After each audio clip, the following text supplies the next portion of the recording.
Görüyorsunuz. Anlatmaya gerek yok. Tek kelimeyle mükemmel.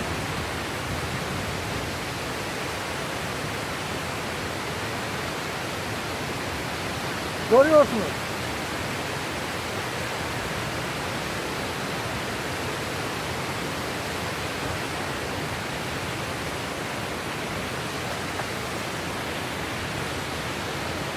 Ya sen mükemmel değil mi?